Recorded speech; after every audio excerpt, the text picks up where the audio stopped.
In this video, I'm going to be demonstrating how to make a hand sling caster for casting jewelry, and I'm also going to demonstrate how to use it. Basically, I have a metal cylinder with 8 holes in the top of it, and this is actually a different size mold for centrifugal casting. A hand sling caster is going to use centrifugal force just like a centrifugal casting machine, only the force is going to be coming from your own arm. It's not going to be coming from a spring.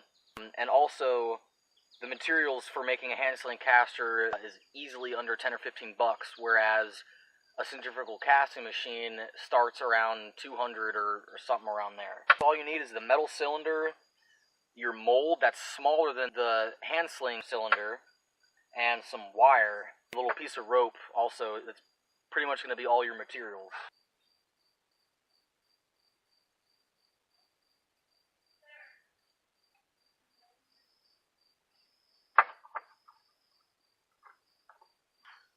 Alright, so basically what I have so far is 2 wires.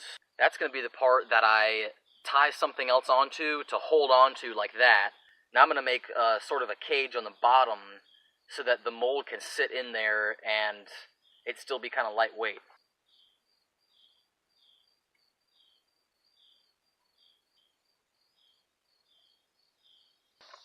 Alright, so I know this looks like kind of a silly contraption, but the goal is going to be that I can slide this, which is my mold, that has the wax. After I put it in the fire, there will be a perfect cavity of what I carved inside there. The goal is that I'll be able to put my mold in here, kind of move this wire back over like that, and I'm going to tie another little hand piece onto here so that I can hold on to it. But basically, I'll pour molten metal into the cavity, and at that very instant when the metal is poured on top of it, I'll be able to start swinging it around in a circular motion. This is the wetting band, and this is the sprue. I like to shape my sprues along the lines of that, so that when the metal flows through, it kind of creates a button right here to push the rest of the metal down all the way where it needs to go.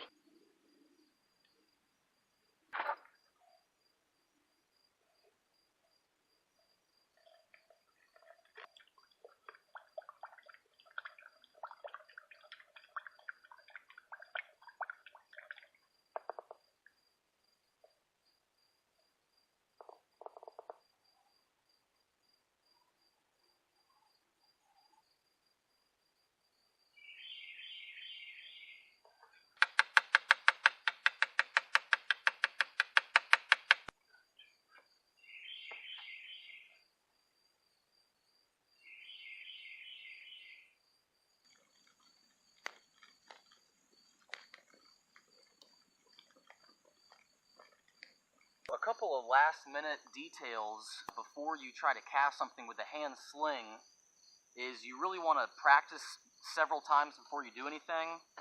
As I'm pouring it, I'm going to throw my blowtorch here, and by the time I'm done pouring it, I'll be able to stand up and snap upward. And what that's going to do is that's going to thrust all the metal down into the cavity, and as soon as I do that is when I'll start swinging it. Centrifugal force will keep the pressure on the molten metal until it hardens. It's really as simple as that. One thing you want to keep in mind is the mold. You want to get it red hot.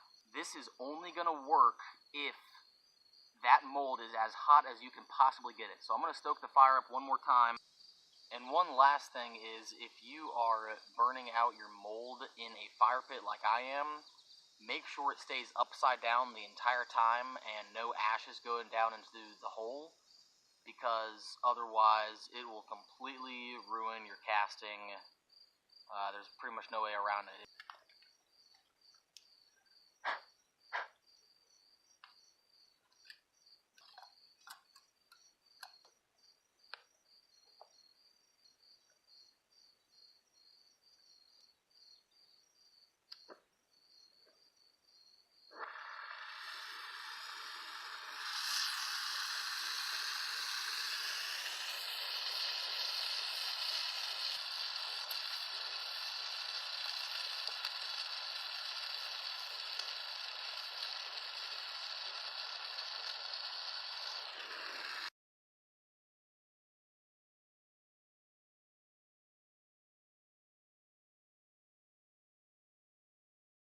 can do yours.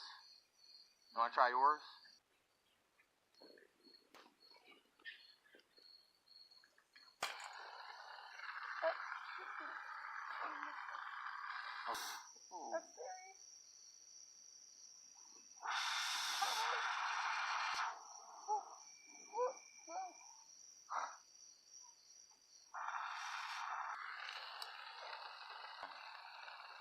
Long tongue. Alright, just let me get it.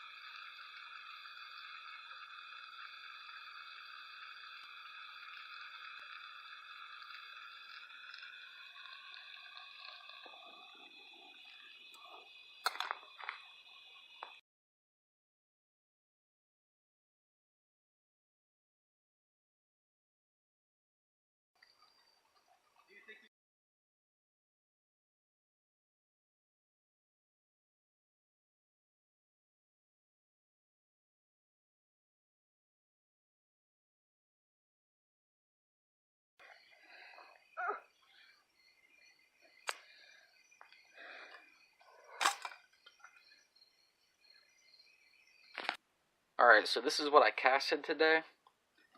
These two here are going to be me and my wife's wedding bands.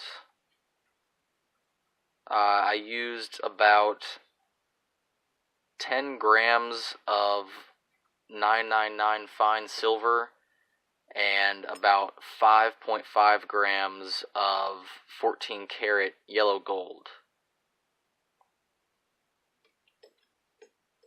And this is just a silver leaf with a hole in it. It's going to be some type of pendant, and it's going to have a stone right there in the middle. So I think these turned out pretty well for the hand-sling caster.